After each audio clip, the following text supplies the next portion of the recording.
이것 때문에 운전자들 굉장히 걱정한다고 합니다. 이 도로 표면에 얼음이 얼어붙는 얼음막이 생기는 블랙 아이스 현상인데요. 네, 차차차 오늘의 주제, 겨울철 운전자를 떨게 하는 블랙 아이스 대처법입니다. 무서워. 블랙 아이스는 겨울철에 정말 운전자들이 맞아. 조심해야 되는 거고요. 네. 이게 한번 일어나면 대형 참사예요.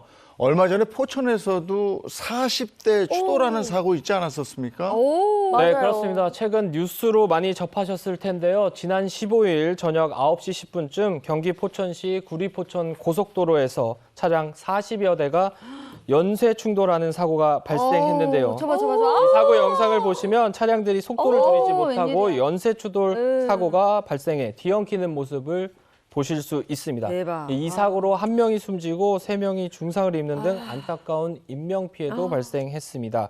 이 사고의 유력한 원인은 블랙아이스로 예상되고 있는데요. 이제 빙판길에 이 브레이크나 제동 장치가 제대로 작동되지 않으면서 연쇄 추돌한 것으로 보입니다. 네, 올 겨울에는 좀 들리지 않았으면 했던 소식이 또 들리고 말았습니다. 맞아. 가장 먼저 블랙 아이스, 이 현상이 대체 왜 생기는 거예요? 네, 이 블랙 아이스라는 것은 이제 이름만 보셔도 아시지만 도로 틈에 검게 얼어붙은 얼음막의 뜻에서 나온 거고요. 네. 이 낮 동안 눈과 비가 내리게 되면 이게 아스팔트 도로 틈에 스며들었다가 네네. 밤 사이에 도로에 기름과 저렇게 먼지가 섞이면서 얇게 얼어붙는 현상을 얘기합니다. 이 블랙 아이스가 위험한 건 바로 여기에 있는데요. 이 매연과 함께 얼어붙으면서 이 아스팔트와 같은 검은색을 띠다 보니까 사실 운전자들이 눈으로 구분하기가 어렵습니다. 맞아요. 아, 매연 때문에. 그래. 네, 그리고 또 블랙 아이스가 또 일반 도로보다 14배, 보통 눈길보다 6배 가량 미끄럽다는 연구도 있는데요. 그만큼 이제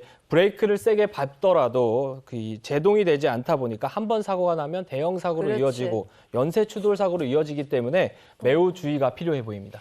겨울철마다 이 블랙 아이스로 인한 사고를 우리가 접하게 되는데 이게 네. 대형 사고로 이어지는 경우가 있어서 더 겁나는 거 아니에요? 그럼요. 예. 행정안전부에 따르면요, 2016년부터 22년까지, 그러니까 5년 정도까지 그동안 도로 서리와 결빙으로 인해서 교통사고 일어난 건수가 4,868건 발생했어요. 근데 그중에서도 한 1,000건 육박하는 게 블랙 아이스 때문에 발생했다고 그래요. 그 지난 2019년도에도 보는 것만 해도, 영상 보는 것만 해도 섬뜩해요. 어떤 사고냐? 이 블랙 아이스 때문에 일어난 교통사고인데 그 장면 화면으로 함께 보시죠. 지난 2019년 11월 광주 원주 고속도로에서 일어난 연쇄 추돌 사고입니다. 자, 속도 줄이지 못한 차량이 미끄러지듯이 덮쳐오고 황급히 피하던 남성이 도로 위에 넘어지죠. 그 뒤에 속도를 또 제어하지 못하고 연달아 추돌하는 차들. 아, 이날 불과 30분 만에 차량 20여 대가 잇따라 미끄러져 충돌했고요. 87세 여성 등 3명이 크게 다쳤습니다. 아찔합니다. 다 블랙 아이스. 한번 봤던 영상인데도 또 그쵸? 보니까 그죠, 정말 아찔한데요. 아유. 이 블랙 아이스 사고가 연간 1,000건에 가까울 정도로 어. 정말 많이 발생하고 많이 있다고 합니다. 근데 이게 기온이 영하로 떨어졌을 때 우리가 블랙 아이스 조심해야지 이게 아니래요. 영상의 기온에서도 블랙 아이스 사고가 있다고 그래요. 네, 그렇습니다. 이 블랙 아이스의 대표적인 오해 중 하나가 네. 바로 이 영하로 기온이 떨어졌을 때만 발생한다고 생각하는 건데요.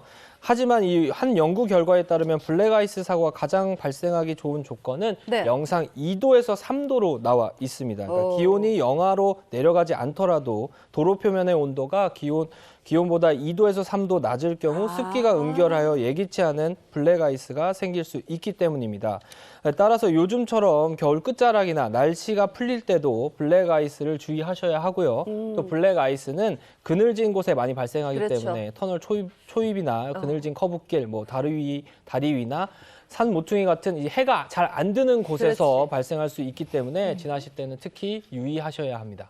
도로 위 시한폭탄이라고 불리는 블랙 아이스, 예방할 수 있는 방법이 혹시 있을까요? 이게 블랙 아이스가 감지가 쉽지 않아요. 네. 근데 이게 수분 입자 때문에 헤드라이트를 딱 비추잖아요. 그러면 빛이 반사돼서 반짝반짝거려요. 그러니까 비가 내리거나 안개 낀 날 같은 경우는 헤드라이트를 탁 켰을 때 아스팔트에서 반짝거린다. 그러면 블랙 아이스다 딱 생각하시고 속도를 줄이시는데 전문가들은 그렇게 말해요.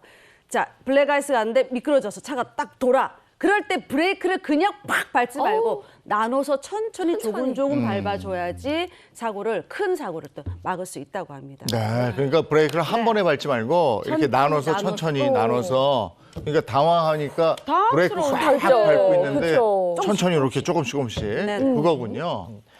그렇습니다. 또한 이 블랙아이스 사고 같은 경우는 이제 뒤에 차량들이 빠르게 다가오기 때문에 그렇죠. 제동도 안 되니까 더 큰 사고로 이어질 수 있습니다. 그래서 혹시 사고가 난다고 하면 바로 수습하기보다는요, 현장을 수습하기보단 먼저 일단 가드레일 바깥으로 피하시는 게 맞아. 최우선이시고요. 그리고 마지막으로 속도를 줄이는 게 가장 강력한 예방법이니까요. 이제 겨울에 비가 오거나 눈이 온다고 하면 감속 운전 등을 통해서 항상 블랙 아이스에 대한 대비를 잊지 마셔야 할 것 같습니다.